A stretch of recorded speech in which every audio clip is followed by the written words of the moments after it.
All right, so Chris, first and foremost, can you just please give us a big intro, where you are in the world, that lovely company that's behind you, and we'll dig in with this today's interview. Hey, so I'm Chris from Dyzyn Living. We're a Cardiff-based medium-term stay service apartment provider. We are pet friendly, as you can see that side. There we go. So we cater mainly to like the film industries, relocation, anyone with a pet in between homes, things like that. I'm currently running my business from out in Sweden in the mountains, and that's it for me. Brilliant. And award winning. Don't forget award. Award winning, yeah. Award winning as well. So what I wanted to do, the reason why I wanted to get you on is to chat about the different type of niches when it comes to medium term rentals or business guests, because everybody assumes when you think business that it is contractors, builders, tradies, etc. But it can delve a lot more deeper than that. And so you've obviously built up a portfolio based, like I say, working remotely, which is fantastic, but we don't want to talk about that. We want to talk about how to attract and how to appeal to these different types of companies. Because if anybody in here who is watching this and is trying to get in front of medium-term guests, which is like, staying for more than just a few days, it can actually turn into big contracts.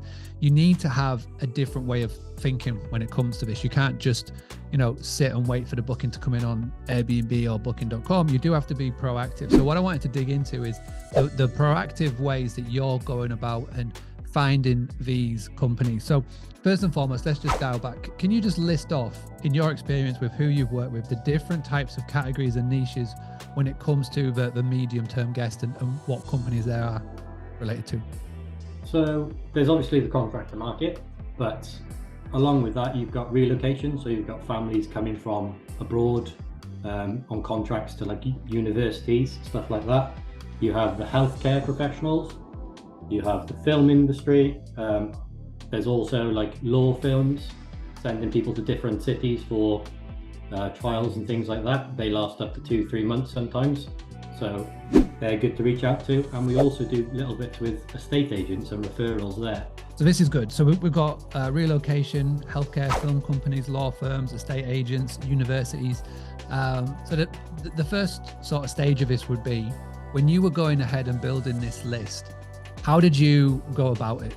What were you doing? How were you reaching out to these people, and how did you find their details first and foremost? It's quite basic, really. You just think of the industry. So say you get the guest for Airbnb who's come from a healthcare company, or they booked through Airbnb through you.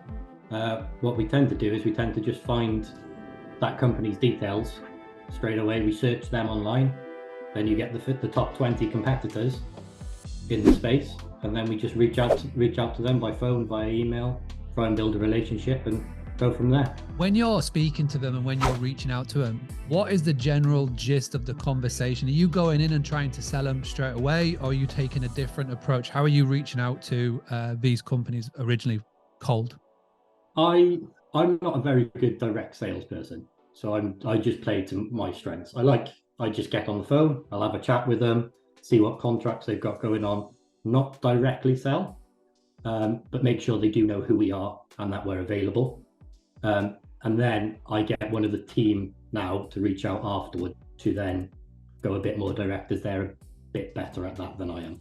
So it's more about building a relationship, because you want them to use you repeatedly over the coming years, rather than just sell the room once and then move on to somebody else. You want to build a long-term thing.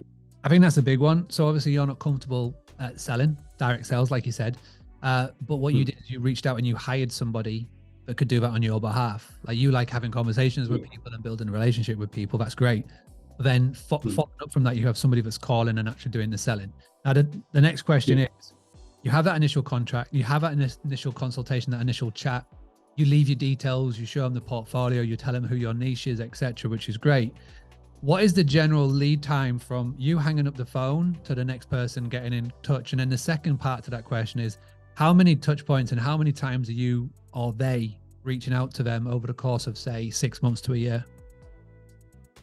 We depending on the industry, we reach out regularly. So like the film industry, we reach out once a week, just a sort of a newsletter, email-y sort of thing, or we ring the people booking just to chat. Hello, how's it going? Do you need anything?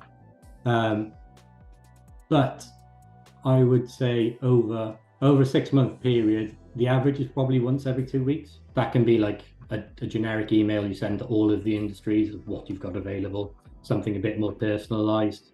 But it is about the relationship rather than the sale, because once you build the relationship, the sales comes afterwards.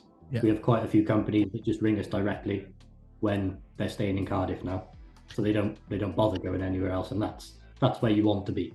This is something that I've noticed speaking to other people in America. In America, the traveling healthcare professional is much more common than what it is in the UK, so to speak. But are you now finding it that the traveling healthcare market in the UK is starting to pick up, particularly in areas like Cardiff and whatnot? We've always had a trickle of it, but yeah, recently since we've made the better relationship with the industry, it's started to benefit us more. I think it's always been there. We just haven't been top of their mind to be able to monetize it, basically. Wow. And when it comes to building relationships, apart from sending cakes, what else are you doing in that retrospect to be in that top of mind? Because you're not the only accommodation provider in Cardiff that's potentially in their Rolodex. What are you trying to do that sort of stands you out from the rest, that they do go, let's get in touch? We take monthly payments as well. So rather than them paying, say, 18 grand for a 6-month contract up front, because they don't know if they're going to last the 18 months, the 6 months, or they're going to last 9 months or 3. So we let them pay a month ahead every month to stay with us. That gives them their bit of flexibility. Their budgets are easier for them to maintain. They're not paying out and trying to get money back afterwards. We're very easy to book with as well. So if they ask, we have something available nearly all the time.